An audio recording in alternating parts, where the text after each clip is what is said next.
Alright, so hello viewers of the channel, both new and old. I'm your host, PewPewChu as always, and today we're doing a bit of an announcement video, a bit of a channel update type of deal as well. And we're talking about why we won't be covering active aggression here on this channel for at least its beta phase. So I emphasize here, we might revisit this title upon its full release for the campaign, but more chances are is that we'll probably skip it in favor of some other fall releases.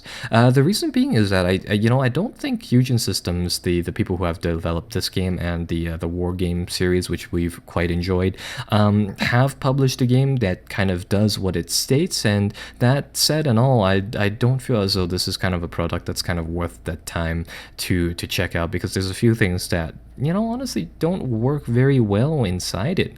So, before that, we wanted to highlight that it is in fact a beta right now, so it's not indicative of the full product, is the official kind of word on that. But at the same time, I mean, taking a look at the last few betas for, Wargame Red Dragon and kind of going back in time like that, for the most part, I mean, they were fairly decent. They were fairly good betas, were, games in themselves, really, in the sense that the beta was kind of more so of just really an early release rather than anything. Granted, kind of limited in maps, and maybe the balancing was off by a small portion, but for the most part, things really didn't change from the beta to the final game for the Wargame series there. So I think that's a bit of a call, and actually all of this is a bit of a judgment call on you guys, the viewers, and going from there, really, I think I can do my part by making these videos, and you guys can do your part going on, whatever judgment call that you make, whether or not to buy this is my point being. So now that the introduction is kind of out of the way, let's talk about overall, how I would summarize why we won't be taking a look at this title. And the primary reason being is that I don't think it delivers. I don't think there's that connection between what it says it does, aka that type of old school, I would say, CNC red alert type of gameplay, and the gameplay that active aggression offers here. I think that Eugen Systems here, they're still in that war game mentality, and what they've made here is something more akin to that than it is to a traditional RTS, which I was rather excited for. So the general pacing of that is, I think that as of the current, but granted again, I mean, it's fairly early inside the beta, I think that the meta really encourages this type of end game gameplay. The maps do it too, but at the end portion for the game, I mean, honestly, I think there's only about two viable strats on each of the two current factions inside the beta, really, that people mostly press for. And with that said, I mean, doesn't really make interesting gameplay, and overall I think a lot of different factors, a lot of both small and large factors influence that, and overall I don't think it makes something that is fairly enjoyable. So let's take a look at some of those points, and let's take a look at, well, what kind of led me to my opinion here. So after giving some thought, I think the biggest 2 points is simply what type of game dynamic does the map kind of encourage, and what kind of game dynamic do the unit cast and a lot of the base building and just in general production side of things work towards. Starting off with the easier one here, the maps. And again, coming from the Wargame line of titles, I think Eugen Systems is currently still kind of inside that mentality where, I mean, if you take a look at a war game match, typically, I mean, what you'd see is that, you deploy your troops, you set them up, and then you try to go into this slow-paced gameplay of kind of deliberately scouting out a portion of the enemy lines wherever they're kind of more clear, and you pick off 1 or 2 units, and then you really play out the full, 25, 30, 40-minute match that you have ahead of you. And, that gameplay is pretty good for the most part, but I don't think it fits the bill for what this game accomplishes. And it's a perfectly viable type of game, as we've seen in the past, but this is not it, and I don't think it trying to be that type of war game gameplay will be viable. I think people would be rather disappointed in that, and in that case, I mean, they might as well call for another war game title, in fact. So Taking a look at the maps specifically, well, I don't have the mini maps here to show you guys, which is rather unfortunate. A lot of them take in the form of, say, less traditional RTS maps, which hinder the game in the sense that there's a lot of choke points, and they seem to encourage kind of raiding game or a less amount of this type of raiding, scouting, early mid gameplay than anything. And what do I mean that here? If you take a look at some of the footage from the current maps available, especially the 3v3 and the 4v4 one, what I see is a lot of these road networks that your troops can move on. It's a nice flavorful feature, but again, I think the subtlety of it plays in favor of slower, less exciting gameplay. And well, what you see here is that, I mean, you have these road networks. They go into towns. You can garrison the towns with infantry, and infantry typically finishes off vehicles pretty fast. And in addition to that, a few of these locations will be these high ground objectives, if you will. Some of them have buildings on top, some of them don't. Typically, I mean, almost practically everywhere the map is covered by roads, which, and again, works, I think, in favor of, or works in favor of a less fun and exciting type of gameplay rather than anything else. And the reason being is that your units will try to gravitate towards these. They'll try to move towards the town, and it's almost as if the game map designer has already kind of pre-plotted what type of battle will happen on these maps. It's not necessarily the player kind of choosing their strats. It's kind of the map really focuses down upon them. And yeah, I see this being problematic because what it currently kind of encourages, and talking a little bit about the production side of things, what I see is that units, you can build units really, really fast so long as you have the resources for them. There is 3 different types of resources for them in progressively difficult tiers defined. So I think you have oil / cash, which is the base tier, and then you have aluminum, and then you have rare earth minerals, or whatever the red stuff comes up inside these pictures will be. And as it currently stands, I mean, cash, you'll be overflowing in it more often than not, is what I've found. And this is partially because of how I like to play. I like to play the early and mid game, and I like to try to finish things off during that phase more so than anything else. But typically, I mean, what I see people do is that they'll go for either a lot of infantry. They'll garrison these buildings, which are deal withable early on inside the game, but not kind of deal withable at the pacing that would be adequate, is what I would say. And what they would do is that they would deploy on these fairly defensible positions, and it would look like as if the game designer has set it up so that each player, and I stress this being a big portion, each player gets these defendable portions. It's not as if there's like, if you will, a ridgeline between the 2 different factions, and you had to fight for that. You had to genuinely earn that. No, it's like the game gives you that. So that is, yeah, and again, that is one of the things, is that it encourages the slow type of gameplay. I mean, nobody likes turtling inside RTSs, but at the same time, I mean, it's not turtling to that extreme. I mean, if that's just in general the general meta of the game, but at the same time, I mean, the meta pushes you towards kind of 2 units, if you will, for both of the 2 factions currently inside the beta. And what I see is that because of the slow type of gameplay, what people typically do is that if you're able to garrison your front line, which has been given to you at this point, once you garrison that, you like, I wouldn't say it's worthwhile kind of buying into that early mid game type of strat, more or less, because as the game kind of goes on, more often than not, what happens is that you just build a whole bunch of refineries, the things that gather resources for you. Once you have those refineries, you just quickly tier up to the end game, which you can do within a fair amount of time. And then you more or less just build the toughest units you can find, which for the Chimera faction would be, I would imagine, the exoskeleton soldiers, or they have some sort of Terminator tank, which are these horrendously powerful things. I mean, they're armed with I think these little 40mm cannons. They just absolutely shred infantry, tanks, and aircraft alike. And with the U.S. Army, the other factions of the game, you more or less buy a whole bunch of F-35s or M1 Abrams and things like that, and you really just kind of push them across, right? So The thing with that is that it really kind of makes it so that realistically you're probably playing with, honestly, six or so different units over the course of a game in total, and that's not because you're specializing in those units. It's because it's just kind of how the game works out right now, which is rather unfortunate. I don't think that's something that it should work upon.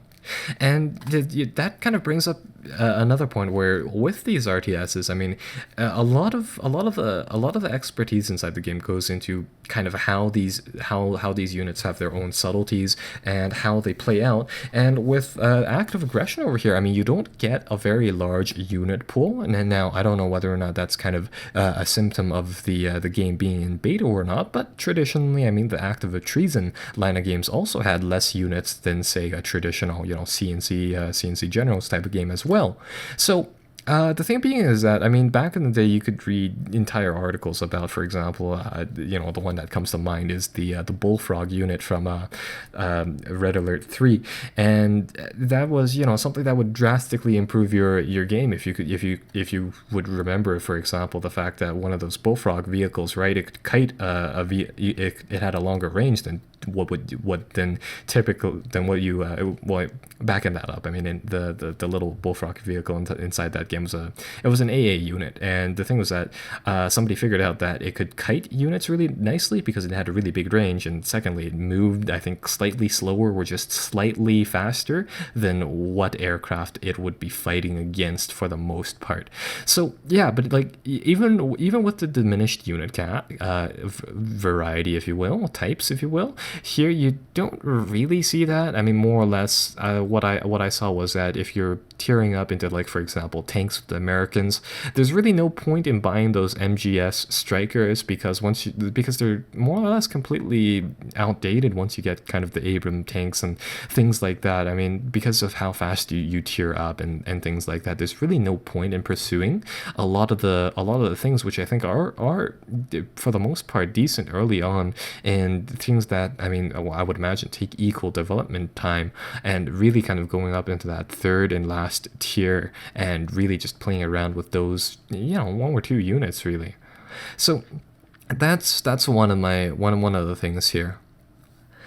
Right, so moving forwards from here, I think there's, more or less just one point that I feel the need to address, and apart from that, we'll try to keep this brief, a 15-minute video and all, and yeah, that'll be it. So two things struck out to me as being kind of odd for just to kind of wrap up this video. The first thing being the how units seem to take damage, and this is kind of an odd point. More or less because your units seem to take area of effect damage from whatever that it kind of explodes around them.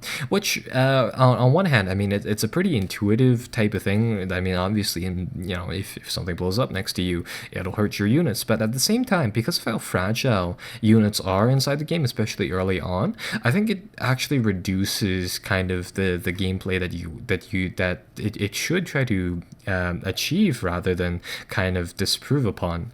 The general idea is that, I mean, for example, early on inside the game, I wanted to raid my opponents with these striker tanks or striker AFVs armed with cannons. So the official name is the MGS striker line of vehicles, right? So these guys are, they do, I would say, a fair amount of damage. It's not great. I wouldn't say it's moderate, but I wouldn't call it low.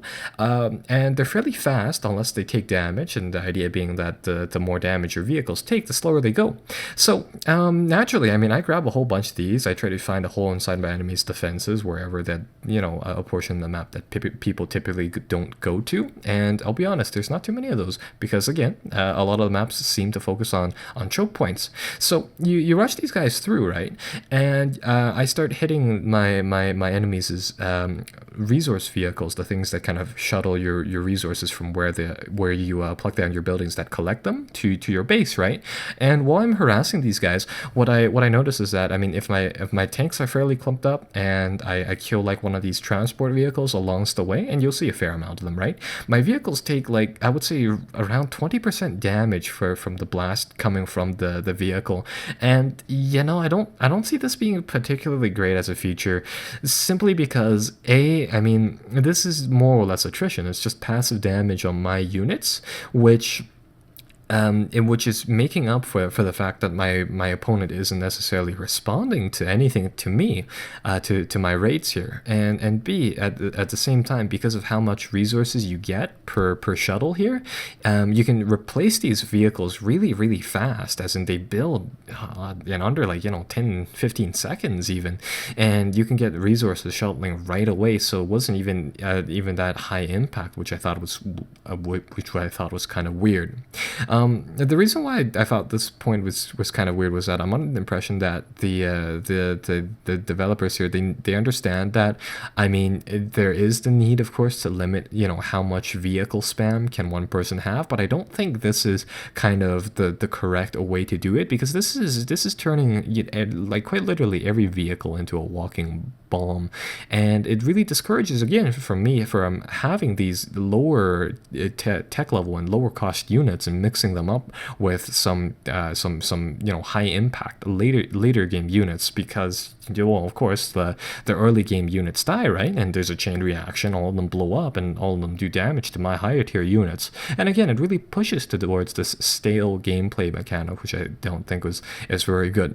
I think it would be a bit better if they made, say, for example, AoE units special. I mean, obviously it kind of makes sense to have, say, for example, a flamethrower tank, as they did in CNC Generals, to deal with infantry, and something like, like the Colossus from StarCraft 2, that would kind of cut your enemies' lines with these two laser beam things, because, I mean, those were special units. They had a very exact role, but I mean, if you saw one of them, I mean, it was something that you had to adjust your strategy to, or you had to make a note of, and again, I mean, that encourages scouting, and that encourages kind of actively knowing what your enemy does, right? Because at this point right now, once your enemy kind of settles down with their fortified line, depending on which faction you play, I mean, scouting can be kind of a difficult thing at that point, and it's firstly not fun, but B, it kind of pushes everything down into this end game slugging match where you either win or you lose,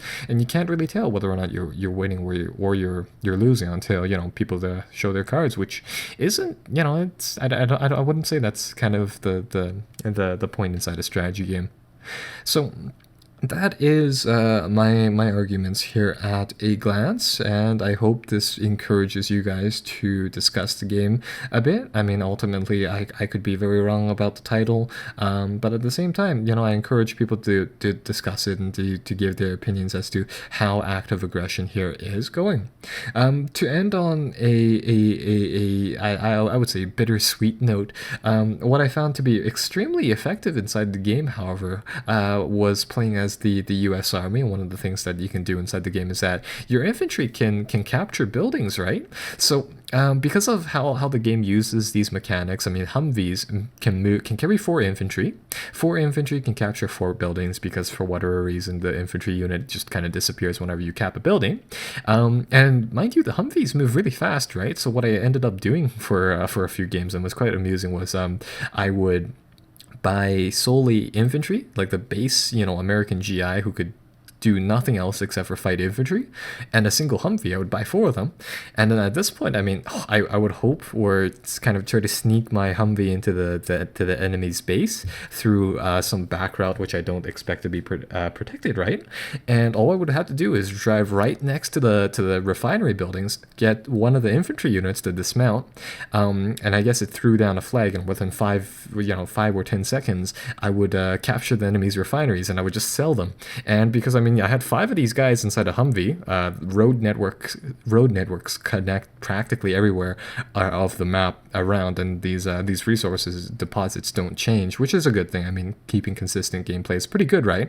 I would just do that. I would try to the first few points where people would typically pluck down their refineries and just capture all of them, sell them, and yeah, I mean, I would sometimes get the cash amount from selling these, and sometimes not, because when you sell buildings, they transform into a little vehicle, and you had to wait until that vehicle gets to your base, which makes sense, and it takes a fair amount of time to get from the enemy's side of the map to mine. But overall, yeah, it was a completely legitimate strategy, but it highlights kind of the weaknesses of the game too, despite it being kind of amusing. And eventually, I mean, I think at one point my opponent just kept on buying turrets for all of its refineries, and I think that highlights another point in the sense that, and again, I mean, base defenses are just they're too cheap for to be able to spam them like that. I mean, if you get to that point, A, you must really hate infantry, and B, I think it highlights that turrets are just really spammable. But anyhow, I hope you've enjoyed or have been somewhat intrigued by this discussion. I won't say enlightened because your opinion is just as valid as mine. I hope to see you guys later on in another video inside another game. Bye bye for now.